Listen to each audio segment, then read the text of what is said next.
nga Lutiko Yerubaga emaze okuggulawo omwaka gwa 1925 yafuulibwa maama w'ekereziya zonna mu Uganda era kino kyakyusa ebyafaayo by'ekereziya mu ggwanga. Ekereziya zonna mu Uganda eno gye bayita nakazadde ya cathedrals eno Lubaga. Ekyokubiri, cathedral eno yerimu ebisigala bya bishop eyasookera ddala mu Africa, Archbishop Dr. Joseph Kiwanuka yaziikibwa mu cathedral muno.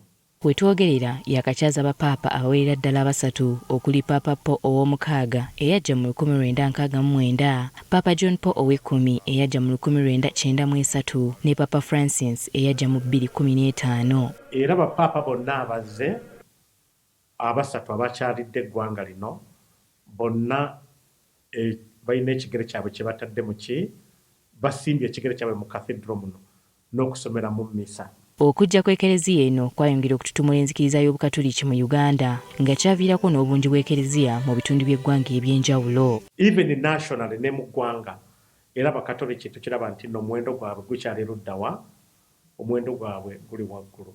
Ekereziya eno ezze esomba enkuyanja y'abakkiriza era nga bangi beenyumiriza mu Lutiko eno okukyusa obulamu bwabwe. Bwe bambatiriza ate bwe namalira emisomo ate ina bintu bingi nnyo byetuyambye naddala okulaba nga tutendereza Omukama. Nenyumiriza nnyo mu cathedral eno olw'okuba nti mwenyimbira mwempeerereza, kyenfudde omuyimbi omulungi, kyenfudde ow'ettutumu, buli oyita bakusanga nti oyo omuyimbi wa Lubaga Cathedral nekimpa essanyu.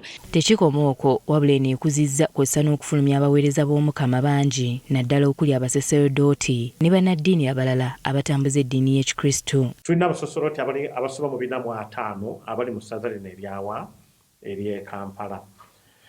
Emirimu gye bakola okusinga giri mu parishes kubanga tulina parishes 7 mu 4 ate kwogata ne parishes ezisoba mu 7 eziteekebwateekebwa okufuuka ki ebifo ebyetongodde. Omu ku baafunye obusaserodooti mu Lutiko eno ye Reverend Father Gerard Kalumba. Ono ng'emboozi eno aginyumya ng'eyabaddewo eggulo. Agamba nti kino kyali kyamagero kyagenda okulwawo okwerabira.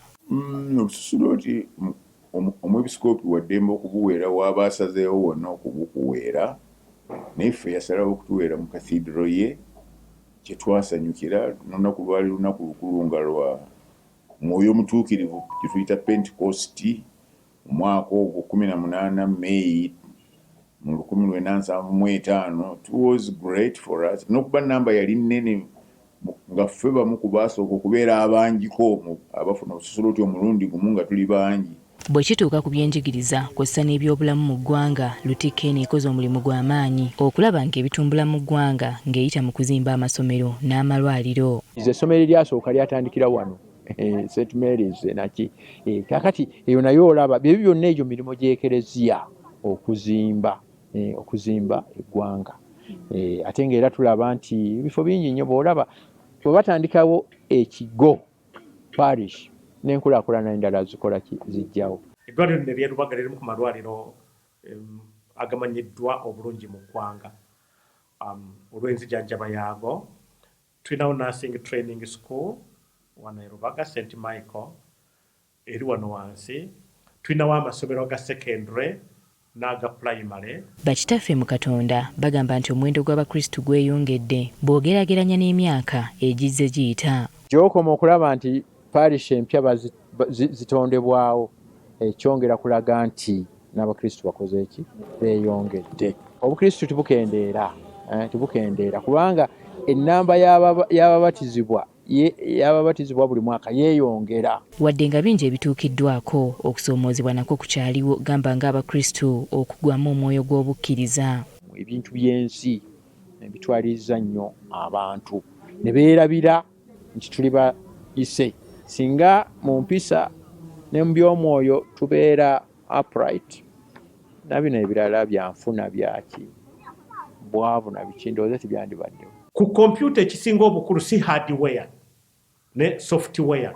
Kati cathedral okubeera wakati kitegeeza nti essira mu bulamu bwaffe lirina kuteekebwa ku bulamu obw'omwoyo. Ensonga lwaki master plan ya wano ekulaga nti cathedral yeri luddawa yeri wakati. N'ebintu ebijja bituukawo mu ggwanga ng'abantu basuubira bannaddiini okubyogerako kukyali kusoomoozebwa kw'amaanyi. Empisa ez'eddiini ate nga tulaba nti empisa ez'eddiini zikwatagana n'empisa ez'obuntu bulamu. Awo n'okuyigiriza n'okukubiriza abantu bulijjo okwenenya okwezza bujja basobole okukola eby'obuntu bulamu. Twekuba mu ttooki nti omuwendo gwaffe guno omunene gutegeeza ki mu kuyigiriza ebintu ebikulu mu bulamu bw'eggwanga. Okay, kati ekitiibwa ky'omuntu, dignity of the human person. Ekyokubiri, okukolerera ebintu ebyawamu. Tukimanyi nti emu ku mpagi enkulu ennyo Eklezia zekkaatiriza kiyitibwa common good, okuzimba ebintu byawamu, okugeza security, ebyokwerinda, enguudo, amasomero, amalwaliro. Kati nga Lutikko ejaguza emyaka 10 egy'obuweereza n'ebyafaayo, abakulu bagamba nti baweereddwa eddimu ery'okwongera okunnyikiza eddiini y'Ekikristo mu bantu basobole okudda eri Omukama. Winnie Tessa Nakayinja, agaffe yo ku Spark TV.